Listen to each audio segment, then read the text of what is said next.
എത്തുന്നു. നടൻ ജയസൂര്യക്കെതിരെ ഒരു കേസ് കൂടി. തൊടുപുഴ ലൊക്കേഷനിൽ വെച്ച് നടിക്കെതിരെ ലൈംഗിക അതിക്രമം നടത്തിയെന്നാണ് പരാതി. തിരുവനന്തപുരം സ്വദേശിയാണ് പരാതി നൽകിയത്. വിഷ്ണു കരുണാകരൻ വിവരങ്ങൾ നൽകും. വിഷ്ണു, ജയസൂര്യക്കെതിരെ ഒരു കേസ് കൂടി. എങ്ങനെയാണ് സംഭവം? പരാതിയിൽ എന്താണ് പറയുന്നത്? ജയസൂര്യക്കെതിരെ ഇപ്പോൾ ഒരു കേസ് കൂടി വന്നു എന്നുള്ളതാണ് എടുത്തു പറയേണ്ട ഒരു കാര്യം. തിരുവനന്തപുരം സ്വദേശിയാണ് പരാതി നൽകിയിരിക്കുന്നത്.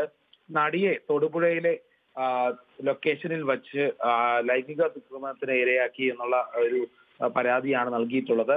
നേരത്തെ തന്നെ ഇതേ പരാതിയുമായി രംഗത്ത് നേരത്തെ വന്നിരുന്നു. അതായത് ഒരു സൂചന ലഭിച്ചിരുന്നു ജയസൂര്യ ആണോ എന്നുള്ള കാര്യത്തിൽ. തിരുവനന്തപുരത്തെ ഒരു നടി ഇത്തരത്തിൽ തൊടുപുഴ ലൊക്കേഷനിൽ വെച്ച് തന്നെ കയറി പിടിച്ചതായി ഒരു പരാതി നൽകിയിരുന്നു. അതിന്റെ ഭാഗമായി തന്നെയാണ് ഇപ്പോൾ അത് കേസായി രജിസ്റ്റർ ചെയ്യുന്നത്.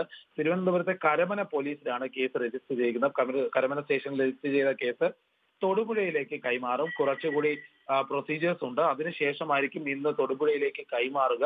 ഇനി കേസ് അന്വേഷണം തൊടുപുഴയിൽ നിന്നായിരിക്കുമെന്നാണ് ഇപ്പോൾ ലഭിക്കുന്ന വിവരം. ശരി വിഷ്ണു.